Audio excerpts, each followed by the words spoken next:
The seventh week of the Premier League matches were all done, and the big talking point was, I think, all focused on Manchester United versus Aston Villa.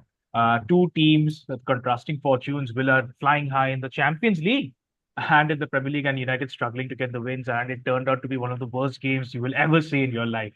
Like one of the worst games. I was following it while I was out, and it was absolutely terrible. But we will talk about some of the other games: Liverpool, Chelsea, Arsenal, City, obviously. And we will start off with the table toppers, Liverpool. A hard-fought 1-0 win over Crystal Palace. Liverpool got the early goal through Diogo Jota. We had a few chances to extend the lead in the first half, and then for some reason they couldn't just take those chances. And Palace actually looked a pretty decent side. I think they've had a very tough run of fixtures. It's like championship kind of fixtures where they're facing all the top teams. But I don't think Palace were that bad. They had a few chances. Some controversy regarding Virgil van Dijk tugging. I think it was Gehi, I'm not sure, in the penalty box. But all in all, another win for Arne Slot's team. Now has, I think, the best starting record for a Premier League manager as well as a Liverpool manager. He's only got that one loss, and another clean sheet for us. That's 5 and 7 games in the Premier League, which is something we couldn't. I mean, we couldn't defend for our lives last season. And now you have the best defense in the league. Yeah, we have the best defense in the league. We're not giving away those, really crazy chances that used to take place from the counter attacks. So Slot's certainly done something because it's basically the same personnel that goes out on the pitch every week. So yeah, all positive on the defensive side, but obviously in the attack we can be better. Yeah, you wanted to say something.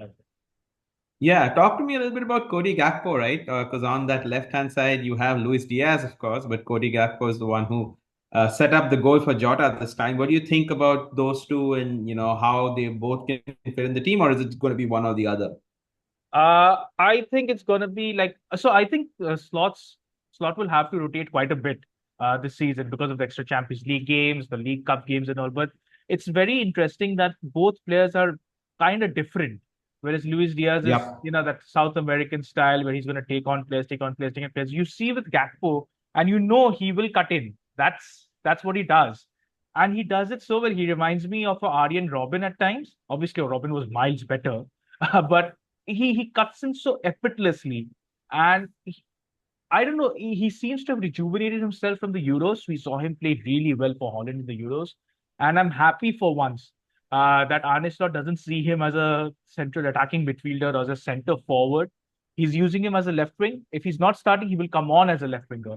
So I'm really happy with how well Cody Gakpo's kicked on, and hopefully he'll get a few more games to start. Now, the interesting thing was when Mohamed Salah was substituted in this game. Luis Diaz was, I think, shifted to the right, and Gakpo stayed on Hmm. the left. So Interesting. that's very interesting that he sees Gakpo as a proper left winger for him, and not taking him off or pushing him to the right when Luis Diaz was coming on. So it's good. I just want to see Federico Chiesa do well. I think that's the one thing I want to see.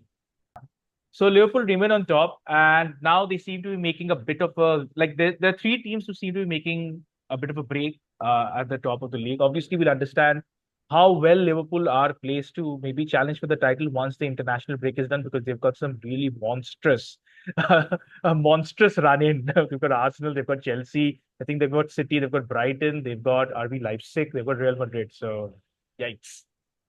Moving on, we'll talk about your team, Chelsea. We spoke a lot about Nottingham Forest and how well they've played this season, and maybe they could spring a surprise. And lo and behold, they did. They actually, I think they took the lead, right?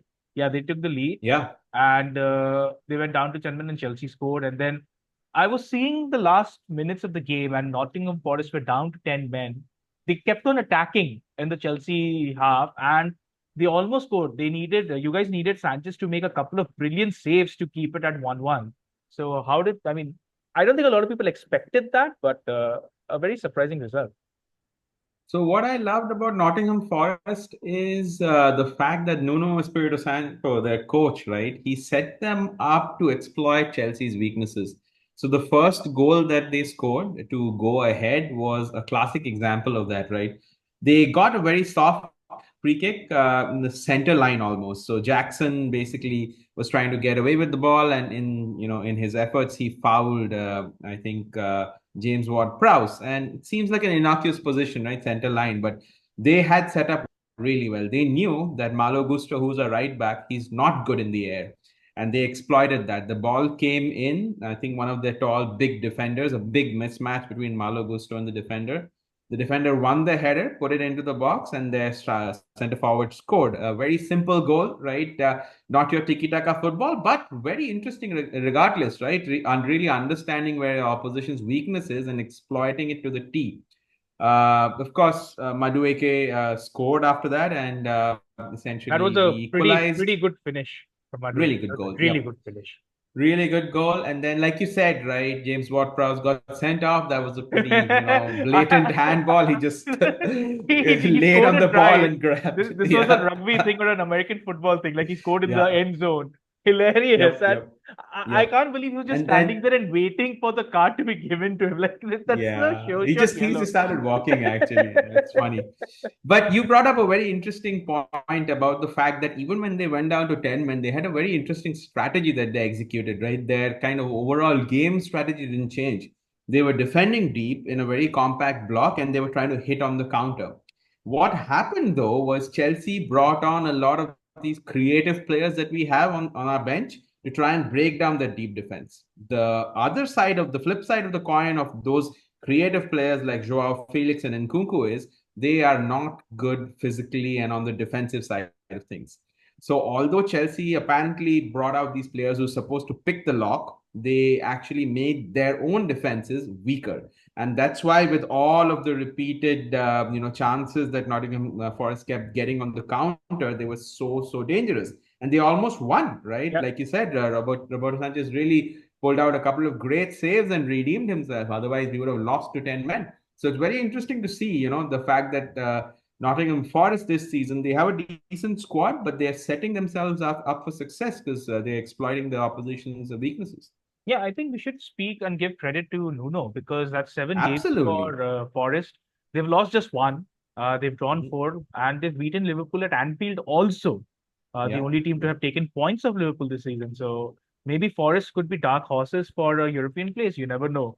Nuno Possible. was They a very keep good playing coach well. at Wolves, and I don't know what happened. It just completely fell Mhm. apart. Mhm. Speaking of Wolves, we have to talk about this game. Brentford against Wolves, a high scoring, crazy encounter, 5-3 to Brentford.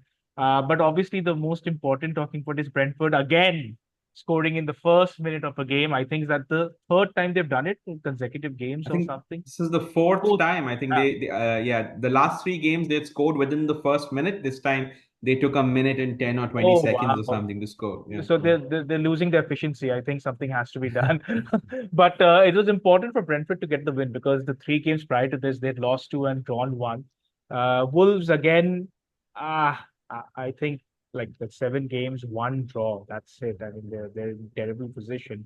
But maybe there were some positive signs because the score ended 5-3. Brentford had their chances. Wolves had their chances. So I don't know. It might not be all that great for this, but they might still make something of it. What do you think? Yeah, Wolves are in a really dire condition, right? I really fear for them this season. I think we've talked about it. But what's really interesting in this game is that Brentford statistic of them scoring within the first 1 or 2 minutes, right? Brentford were one of the original like money ball teams, right? Hmm. Using data and analysis, and Thomas Frank being the progressive coach that he is, always adopts these kind of out of the box ideas. And the interesting thing I was seeing is the last four set piece coaches of Brentford have all moved on to Arsenal, Man United, Chelsea, and the US national team, right? So these guys are going and getting these kind of next superstar kind of like individual set piece coaches and analysis folks from I don't know where, but they always seem to have a step up on these other teams. And the interesting analogy that I was thinking about was with cricket. It's a different sport, right? Because I don't know if you watch test matches and all of those things, but they always say after the restart of a game, things are always, very fraught with danger for the batsmen because people are not ready. They're not in the Mentally moment. It prepared, takes a yeah. little bit of time. Yeah. So these guys seem to have figured that out because it can't be by accident, right? 4 matches back to back. They clearly have a plan. They know that their opposition is probably not completely ready and into the game in the first minute, and they're exploiting it. I mean, you have to give kudos again for this kind of out of the box thinking. We need to see if they can repeat this after the international break or if teams have figured it out. That'll be interesting to see. Possible. They Yeah. should. Yeah. Yeah. Speaking of teams that have taken Brentford's coaching staff away, we've got to talk about Arsenal. Okay. Uh, Another testing game for them, although people might not have expected that. So Southampton actually looked pretty good in the first half and in the second. Mm-hmm. Like they were defending very well, and then they took the lead. And there was a bit of anxiety in the stadium. You could hear a little bit of the groans and moans, but Arsenal showed again their caliber of coming back. They scored three on the bounce. It was Havertz, Martinelli, and then Bukayo Saka. 29 shots, six on target, 60% possession almost. The third place in the Premier League, only I think behind a goal difference to Man City, and now they have like a cushion, a 3 point gap to Chelsea, who are in fourth. I think it just went as we expected it to. I don't think we expected Southampton to score, but Arsenal got the job done. Again, it all that matters is you get the 3 points, you build up momentum, and then you see where it goes. So Arsenal look good. Yeah, I think the last game, right, we talked about how Havertz had scored the fourth goal for them, and I think it was more of the ball hitting him. It wasn't the case this time. He scored a brilliant goal, right? Havertz basically shot a pretty unstoppable shot from the edge of the penalty box, and he seems to be turning a corner, right? I Yep. think after Cole Palmer and Haaland, Havertz is the player who has the most number of goals and assists in the last season and a half, and I think he has some very interesting attributes. If he can get his mind, head sorted, he's obviously going to be very dangerous going forward because he can obviously shoot and score with his foot, but he's also a physical player, right? He's tall, he can win duels, and he's also good at setting up and combining with his teammates. I think he might actually, come good, and he's already come good, but he might be an actual force for Arsenal's championship run. In Saka, obviously, he got the assist and he got the goal. He continues his form, a brilliant, brilliant player. But I think things bode well for the top teams, at least Liverpool and Arsenal. Both of them keep carrying on. Yeah. So City is the third team in the race for the title, at least for now. But I think they look the most susceptible of the top three. We saw them play against Fulham, and all the stats were again in City's favor before the game. Like they'd won, I think, 16 or 17 consecutive games against Fulham. But Fulham gave them a real go. They took the lead, I think, through who scored for them? Sorry. Oh yeah, it was Pereira. Pereira. But the back heel from Raul Jimenez was the talking point. Like that was so great. And you rightly pointed out last time around that Jimenez looks like the player he was at Yeah. Wolves. Before the terrible head injury. Mhm. But as usual, Man City came back. Matej Kovacic is scoring for fun. It seems he's Yeah. got two. He got two, and then Jeremy Doku scored one, and Rodrigo scored the final goal for Fulham. But before we talk about Kovacic, we need to talk about Kyle Walker and our great friend who always seems to fail to impress somehow. It's Adama Traore. Traore is Oh man, yeah. finishing. Yeah, I don't know what was going on. Like he had a couple of really good chances to make the pay. He actually scored a couple of goals like that. I think 2 or 3 seasons back. It was for Yeah. Wolves breaking from the halfway line and all. So this could have been points dropped for Manchester City again. They don't look that this thing. Is it seriously the Rodri effect? Without Rodri, are they I so think so. so porous? Yep. Because Rodri was such a rock, right? Apart from being the metronome of the team, he's also physical. He's good at making those tackles to stop counterattacks, and he was also good at making these tactical fouls a lot of the time, right? And stopping the momentum. So he is definitely invaluable for their team, and they'll definitely miss him. And as far as Adama Traore is concerned, he's one of those players, right? He has insane physicality, insane speed, decent skill, just doesn't have the end product. If his end product was even 10 to 15% better, he would have had a much much better career. But alas, you don't have everything. But then talking about Kovacic, right? I texted you, right? He played for Chelsea for 5 seasons. He was really good in the midfield role, right? He was good on the ball. He could glide past players, but with him, the end product always lacked. He'd make this amazing run, and right at the end, he would shoot waywardly or something, right? And over the 5 seasons, he's just scored 4 goals. And I actually counted in the Premier League because I was like, hey, this doesn't seem like coaches. Because when coaches used to play for Chelsea, our biggest gripe was, hey, this guy is so good. If only he had the finishing to add to it. But now this season, he's already scored 3 goals for Man City, which bodes well. I think he's filling into Rodri's shoes a little bit, but I think he's not as good on the defensive side of things. So I think, yeah, you're right. I don't think you can replace Rodri at all. He's Yep. really that good. And yeah, Fulham also look pretty good. So it'll be interesting to see how they do. They still placed eighth. And we need to talk about Manchester United and Aston Villa. Villa coming back after that great win over Bayern Munich, whereas Manchester United somehow came out to draw against Porto. I was watching this game and it was a terrible, terrible watch. Yeah, it was bad. It was really bad. So I was expecting this to be a hammering from Villa, John Durant to score a hat trick, Erik Ten Hag to get sacked, and I was prepared for everything, and they just threw the script right out of the window. 0-0 dull affair. Villa moved to 14 points, the fifth, just behind Chelsea on goal difference. Man United stay 14th. Oh, sorry, they moved up actually. I don't know. But the point is that Erik Ten Hag broke a record. This is now officially the worst start a Manchester United manager has had, I think, in the Premier League. Wow. And he broke his own record from last season. So yeah, so yeah, so that's another reason. Oh my God. But it's weird. So you saw the Manchester United starting lineup, right? And he basically chucked out all the players he had bought. So there was no Anthony. I don't Yeah. think Rasmus Højlund started, or was it Xerxes? Xerxes didn't start. Xerxes was on the bench. Yep. Yeah. So Dillit was on the bench. Martinez was on the bench. He basically started his centre back pairing was the same centre back pairing that Leicester had, I think, 4 5 seasons ago. Johnny Evans and Harry Maguire.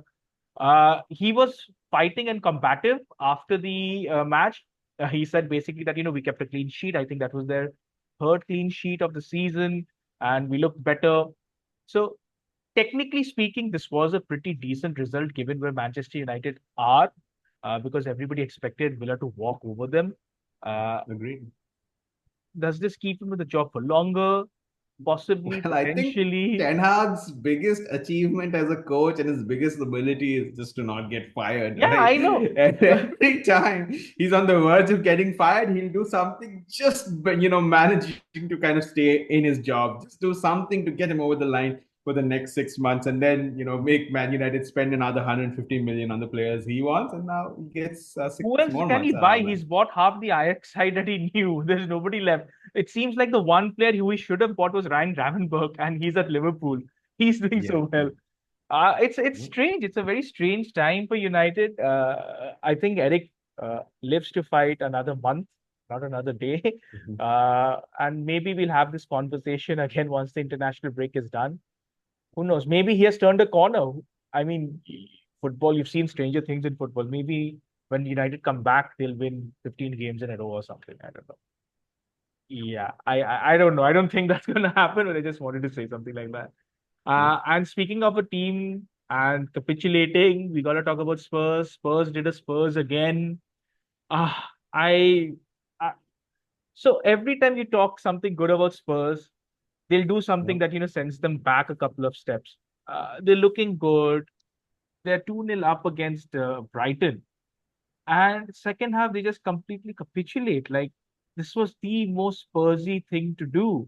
And there's this incredible shot of Ange Postecoglou after the match, and you can see on his face he's tired. It seems like he knew this was going to happen, and it did happen. And he's like he's resigned to his fate that I'm at Spurs and stuff like this will happen. Well, here's my question to you, Adim, right? How much of it is actually on him, though, right? Because I was reading some statistics over the last 2 seasons or something. Spurs are at the top of the list for teams who have let a 2 goal lead get by them, right? They've let teams come back again and again and again, right? So some of the blame has to come to him, right? I mean, of course, people are going to talk about the Spurs mentality and the fact that they capitulate all the time. And there might be some truth to that, but and should be a little bit more practical about things, right? Maybe he should realize that, hey, Brighton are a team that have really good attacking players, right? Mente scored one of the goals, Ruter scored the other goal, and Mitoma was basically tearing them apart. So why not be a little bit more conservative, or try and be a little bit more practical, try and be a little bit more game savvy? What do you think there? I think you're right with that because we've seen Ange play this high line and he's always going to attack, and I will not change my philosophy. We saw what happened in the Chelsea match last season, right? They were Yeah. down to 10 men and then 9 men, and they still were parked at the halfway line, and Jackson was running behind for fun. And Chelsea should have scored 6 or 7 that day, but they didn't. So at sometimes you have to be a little practical and understand, okay, now we just control the game. We see now. See, this is what Liverpool are doing under Slot. After a certain point of time, you'll see that we're trying to control games. Uh, we see that with Chelsea. I'm not sure we see that with Chelsea. I haven't seen the matches that well this season, but I'm sure Enzo Maresca has a plan. When you are 2 or 3 goals up, I don't think he Yeah, for will. sure. He won't Yeah, be yeah, yeah. sending I people think, running out like crazy and scoring goals and yeah. attack, attack, attack. He will try to see Yeah, out the yeah, yeah. game. Yeah, Pep so does the that. interesting thing, I like that you brought up Maresca, right? The interesting thing is we played Brighton last game, right? And Chelsea actually let them have 60% of the ball just to hit them on the counter, because they knew that, hey, these guys are playing this crazy high line. Let's give them the ball, get the ball back, and hit them on the counter and win, right? I mean, at the end of the day, of course, imposing your own playing style is important, and having that particular playing style drilled into the players is a part of a manager and a coach's job. But his job is also to have some tactical nous, right? You can't just say, "Oh, this is the only way we play. We'll play like this no matter what," and then keep losing and keep giving away these two goal leads. Yeah, so that kind of a strategy can only work with, I think, Manchester City, Real Madrid, Barcelona, Bayern Munich to an extent, because these are the clubs that that they will keep and play the same way. It's the other teams that have to try to break them down or something like that. Manchester United at a point in time, Arsenal in the early 2000s, they would play a certain way. This is the way, they will not change. But now football, you have to change. Like if you're not a top club, you need to understand what happens. And truth be told, Spurs have a very porous defense, despite them saying that Yeah, Romero and Van de Ven are two great centre backs. Yes, they are, but they can't keep a clean sheet. I don't think they've had too many clean sheets this season or since they started pairing up. So Ange has to do something and fix this Spurs mentality. And I just wanted to talk about, yeah, it's very difficult because Jose Mourinho, of all people, couldn't do that. If there was yeah, somebody who could fix it, it would have been Mourinho, and they fired him before a cup final. So, yeah, yeah, maybe Spurs will be Spursy. I think that will be a running joke for us. But I wanted to yeah, talk yeah, about yeah. one funny part. There's this picture of, I don't know, it's a dunk or someone who's lifting Danny Welbeck, right, after he has scored the goal.